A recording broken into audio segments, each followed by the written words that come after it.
तो चलिए आज हम लोग पढ़ेंगे गबन का भाग 5। तो पढ़ते हैं। तो देखिए 5 में क्या लिखा है।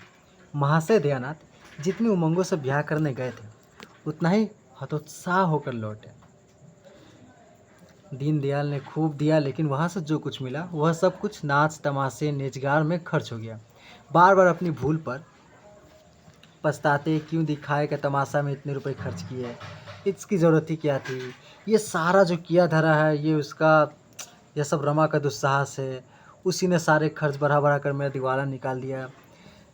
और सब तक आज 10-5 दिन टल भी जा सकते थे, पर सर्राफ किस तरह नहीं मानता था।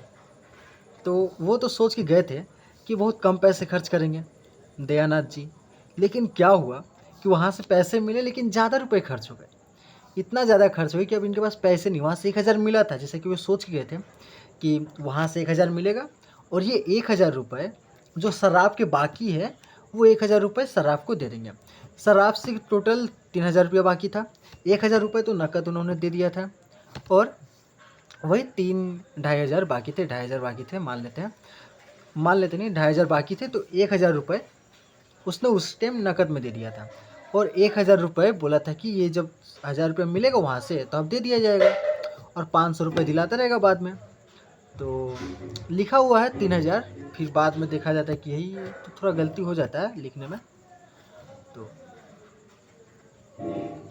मान लेते हैं 2500 बाकी, इसलिए। तो क्या हुआ कि वो जब गए थे शादी में तो बहुत ज़्यादा खर्च हो गया और बोल दिए थे कि आने आइएगा आप 7 दिन बाद।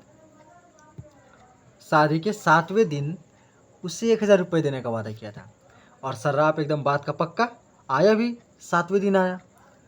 अब लेकिन दयानाथ के पास तो पैसे नहीं है, क्या करे दयानाथ। दयानाथ बोले कि सुनिए ना, कि आप क्या कीजिए कि 6 महीने तक का जो 1500 रुपया बाकी है, 6 महीने तक का आप कुछ किस्त बांध दीजिए, जिसको हम लोग EMI बोलते हैं। आप किस्त बांध दीजिए और हम लोग धीरे धीरे आपको पैसा देते रहेंगे। लेकिन सर्राफ बिल्कुल नहीं माना। सर्राफ, मगर सर्राफ एक ही घुटा हुआ आदमी था। उसी वक्त टला जब दयानाथ ने तीसरे दिन बाकी रकम की चीज़ें लौटा देने का वादा किया और यह भी उसकी सज्जनता ही थी। तो सर्राफ जाते ही नहीं था, बोलता था नहीं ऐसा नहीं होगा, ऐसा होता है, ऐसा कैसे होता है, ऐसा नहीं होता है। तो आप लोग जानती है दुकानदार लोग कैसे करता है। तो नहीं माना वो।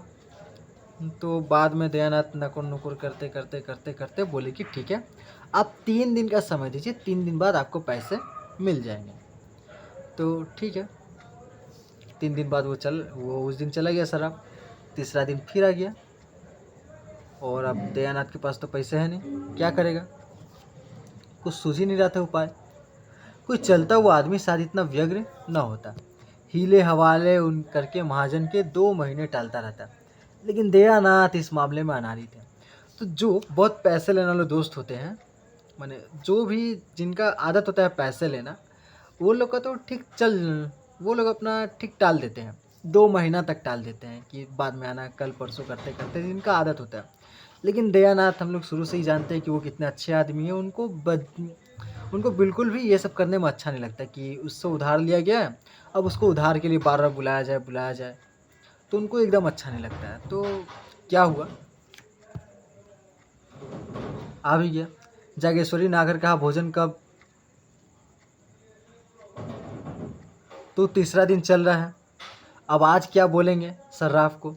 जागेश्वरी ने कहा कि आओ खाना खा लो। दयानाथ गर्दन उठाई, मानो सिर पर सैकड़ों मन का बोझ लदा हुआ है। बोले तुम लोग जाकर खा लो, मुझे भूख नहीं है। जागेश्वरी, भूख क्यों नहीं है, रात भी कुछ नहीं खाया था। इस तरह दाना पानी छोड़ देने से महाजन के रुपए थोड़ी अदा हो जाएंगे। कुछ लोग होते हैं गुस्सा करते हैं तो खाने नहीं खाते हैं, चिंता होते हैं तो खाने नहीं खाते। अभी चिंता करने से खाना, गुस्सा शांत हो जाएगा। जिसके लिए गुस्सा हुआ वो कारण ठीक हो जाएगा खाना नहीं खाने से, या फिर खाना नहीं खाने से शराब के पैसे दिए जाएंगे। तो यही बोलती है जागेश्वरी। दयानाथ, मैं सोचता हूँ उसे आज क्या जवाब दूंगा। मैं तो यह विवाह करके बुरा फंस गया हूँ। बहू कुछ गहने लौटा देगी तो। जागेश्वरी बोली, बहू का हाल तो तुम जान ही चुके हो। फिर तुम ऐसा आशा रख रहे हो। एक तो बोल रही है कि हम गहने ही नहीं पहनेंगे, जब तक मुझको चंद्रहार नहीं दिया जाएगा हम गहने ही नहीं पहनेंगे। संदूक बंद पड़ा हुआ, उस दिन से एक भी गहना नहीं पहनी है। और तुम बोल रहे हो कि तू गहना पूरा नहीं बोल रही है, और तुम बोल रहे हो कि उसको कुछ गहने लौटा देने हैं। बाबा, ये तो बड़ी ही मुश्किल बात कर रहे हो तुम। बस यही एक बिल्लोरी हार गले में डाले हुए है। बिल्लोरी हार उसके बचपन वाला शायद।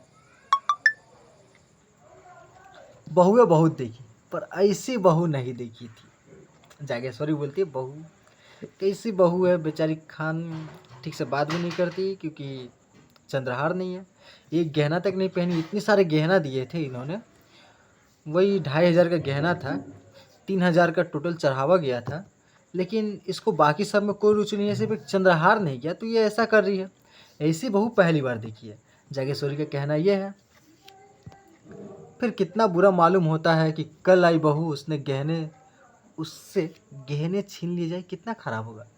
अच्छी बात तो है नहीं। दयानाथ ने चिढ़ कर कहा, तुम तो जले पर नमक छिड़कती हो, इतना बुरा मालूम होता है। तो लाओ 1000 रुपये निकाल कर दे दो, महाजन को दे आऊँ।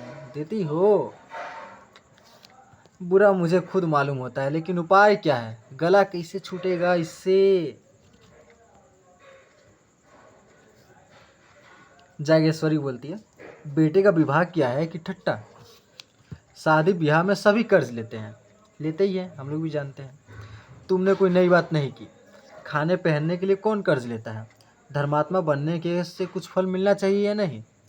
तुम्हारे ही दर्जे पर सत्यदेव है, पक्का मकान खड़ा कर दिया है, जमींदारी खरीद ली है, बेटी का ब्याह में कुछ नहीं तो 5000 रुपये खर्च किए होंगे। तुम्हारी तो जागेश्वरी बोल रही कि तुम्हारी पद जो तुम काम करते हो वही तो तुम्हारा दोस्त वो भी काम करता है। दोस्त का नाम क्या है? धर्मात्मा। तो तुम्हारा जो धर्मात्मा है वो भी तो उसी पद पे काम करता है, लेकिन उसका देखो पक्का मकान है, इतनी सारी ज़मीन खरीद ली है, बेटी का ब्याह तक कर लिया है, और तुम क्या कर रहे हो? एक बेटे का विवाह किया तो इतना परेशान हो रहे हो। जाकर कुछ कर्ज ले लो, कर्ज तो मिल ही जाएंगे, तुम इतने अच्छे आदमी हो, तुमको कर्ज मिल जाएंगे, तो तुम कर्ज क्यों नहीं ले लेते? कर्ज लेके इसका पैसा चुका दो, या फिर इसी को बोलो कि और रुक जाए कुछ दिन। तो दयानाथ, जब ही दोनों लड़के भी तो चल दिए। तो दयानाथ का वही सोच है कि बुरा करेंगे तो बुरा फल मिलेगा। उन लोगों ने कर्ज ऐसा ऐसा कांड किया, इसीलिए उनके दोनों लड़के चले गए, धर्मात्मा के दोनों लड़के मर गए। तो उस टाइम बीमारी ज़्यादा इलाज नहीं था, बीमारी से लोग मरते थे। जो टीका वीका जो हम लोग लगाते हैं, वैक्सीन वैक्सीन उस टाइप का नहीं था, पोलियो वोलियो की दवाई थी, कम थी, तो इसलिए लोग मर जाते थे जल्दी। तो जागेश्वरी, मरना जीना तो संसार की गति है। जागेश्वरी बोलती है, मरना जीना तो संसार की गति है, लेते हैं वह भी मरते हैं जो नहीं लेते, जो कर्ज लेते हैं वो भी मरते हैं, जो कर्ज नहीं लेते वो भी मरते हैं। जागेश्वरी यहाँ पर सही बोल रही है, लेकिन दयानाथ, क्या ही कहा जाए। अगर तुम चाहो तो 6 महीने में सब रुपए चुका सकते हो। दयानाथ ने त्योरी चढ़ा कर कहा, जो बात जिंदगी भर नहीं की वह अब आखिरी वक्त नहीं कर सकता। बहू से साफ साफ कह दो, उससे पर्दा रखने की ज़रूरत ही क्या है, और पर्दा रहा ही कितने दिन सकता है, आज नहीं तो कल सारा हाल मालूम हो जाएगा। बस 3-4 चीज़ें लौटा दे तो काम बन जाएगा। तुम उससे एक बार कहो तो। जागेश्वरी झुंझला कर बोली, उससे तुम ही कहो, मुझसे तो नहीं कहा जाएगा।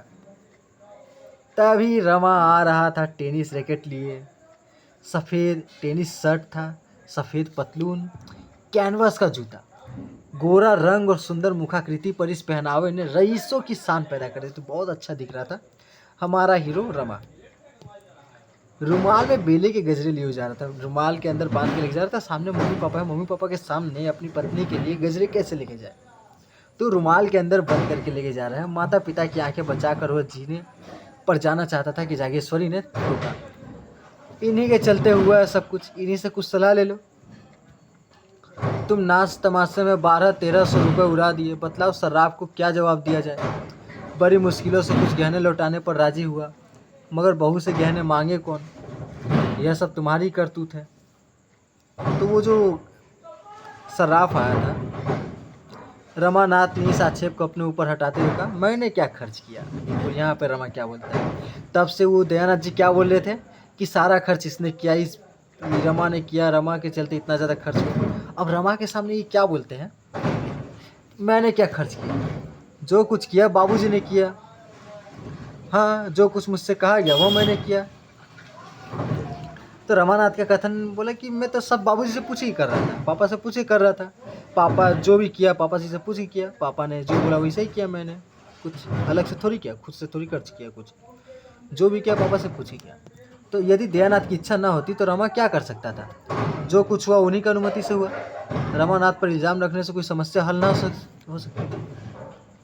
तो अब यहाँ पे क्या बोल रहे हैं ये हमारे दयानाथ जी, मैं तुम्हें इल्ज़ाम नहीं देता भाई कि या तो महीने ही, मगर यह बला तो किसी तरह सिर से टालनी चाहिए। सर्राफ का तकाजा है कल, उसका आदमी होगा, अच्छा उस 3 दिन के पहले वाला है, 3 दिन बाद, उसके बाद दिन आएगा, उसे क्या जवाब दिया जाएगा। मेरी समझ में तो यही एक उपाय है कि उतने रुपए के गहने उसे लौटा दिए जाए।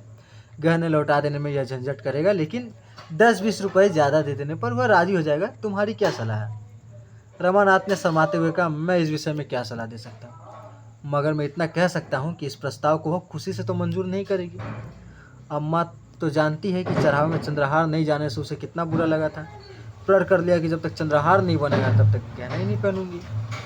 तो जागेश्वरी ने अपने पक्ष को समर्थन देते हुए कहा, हाँ मैं भी तो यही कह रहे हूँ तब से तुम्हारे पापा को, तुम्हारे पापा सुनेंगे तब तो। रमानाथ बोले, रोना धोना मच जाएगा और इसके साथ घर का पर्दा भी खुल जाएगा। दयानाथ ने माथा सिकोड़ कर कहा, उससे पर्दा रखने की क्या ज़रूरत है, अपनी जो स्थिति है उसको बता दो कि हमारे पास पैसे नहीं हैं, हम लोग उतने अमीर नहीं हैं, बहू से पर्दा रखने की कोई ज़रूरत नहीं है। तो यहाँ पे भाग 6 हो जाए, जितनी जल्दी पर्दा ख़त्म हो जाए उतना ही अच्छा, ये कहते हैं दयानाथ जी। और यहाँ पे भाग 5 ख़त्म, अगला दिन पर जाएगा भाग 6। ठीक है, टाटा बाय बाय।